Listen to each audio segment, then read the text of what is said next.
So starting the test drive in this Lexus ES350, the V6 is pretty strong, even after all these years and miles.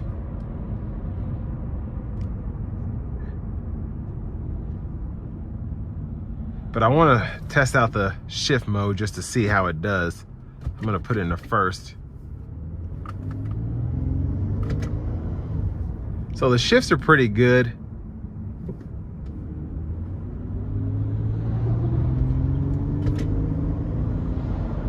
It somewhat shifts when you tell it to.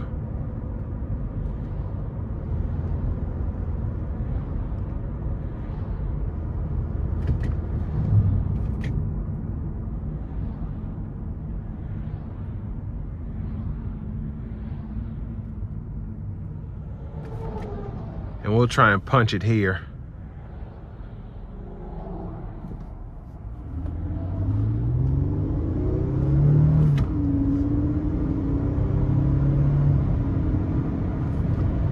So it does have a mind of its own, because I thought I was in a certain gear and I wasn't. But that's fine. Mostly for downshifts. But it's nice to have. It's fun to use. But for this kind of car, you're really not looking for that anyway. And just a little bit of shake in the steering wheel here. Might need brakes or something like that.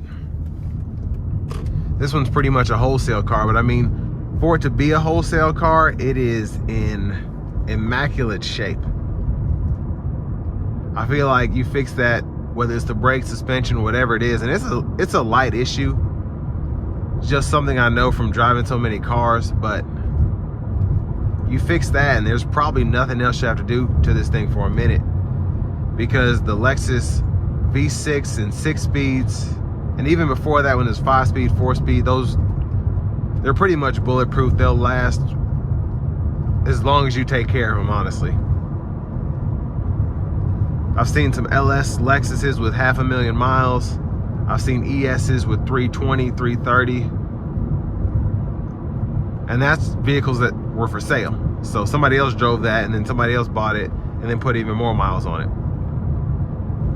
But it's a Toyota powertrain, so trusty. And then with it being a Lexus, the interior is just luxurious while still being minimal, if that makes sense. So the Lexus interiors for me have always felt just a bit dated due to the competition. But in typical Toyota fashion, their reputation is based on the reliability of the vehicles. So they don't have to necessarily get customers with the oohs and ahs like pretty much everyone else, having new technology, having new this, new that. That's why more people are complaining about the new Tundras, Sequoias, Tacomas than those that are praising it, because everyone's gonna miss that trusty V8, the trusty V6 with the 6-speed automatics and the Tacomas.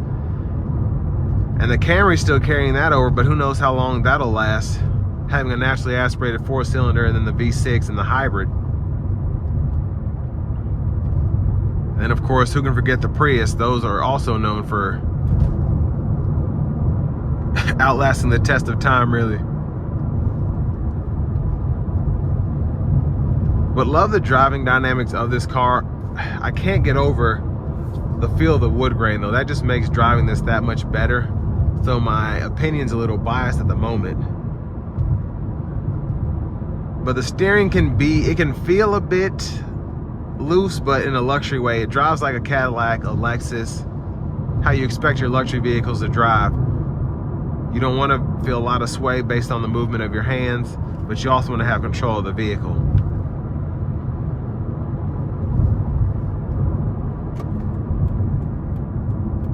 And again, just a small tad of vibration in the brake pedal there.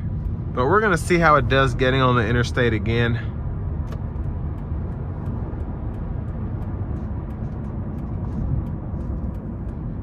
So I'd love to see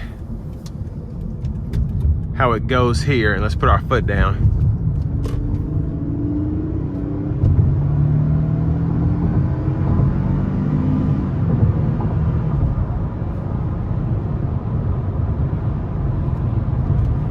So that was pretty much a perfect red line there. Pretty impressive acceleration for an older, naturally aspirated V6 in my opinion.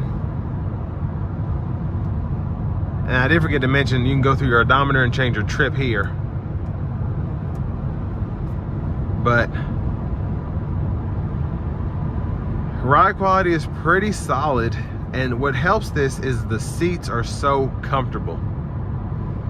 This is one of the few naturally aspirated V6s, or I should say the few Lexus V6s that had that soft leather interior. And that's what made this that much more plush. I think a lot of the interiors are more stiff these days with the leather. Like your perforated seats are a lot harder, but this here, just the seat feels so comfortable, so soft. But then having that ventilation on top, especially on a hot day like today, just a great driving experience.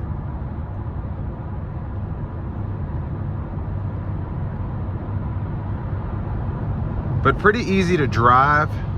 I'm not feeling like I'm getting blown all over the place, and the sound acoustics in the cabin are pretty good. Fantastic for 2008. And I wouldn't feel, I should say I'd feel very confident if I had to take this cross country, because I mean, you're getting, what's the average on this? Is it like 26 miles per gallon? Yeah, 26.6 miles per gallon since that meter was reset, if it ever was reset. So fuel economy is great.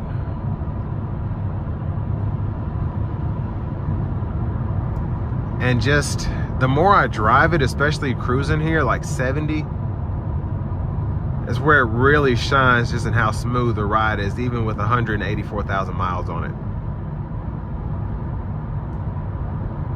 Almost makes you want to take a nap. That's how nice it feels. But I think this one is just under $8,000. And for how much life is probably left in this thing, not a bad price at all. And also considering all the amenities that come on this car. But this will bring me to the end of my review of this 2008 Lexus ES 350.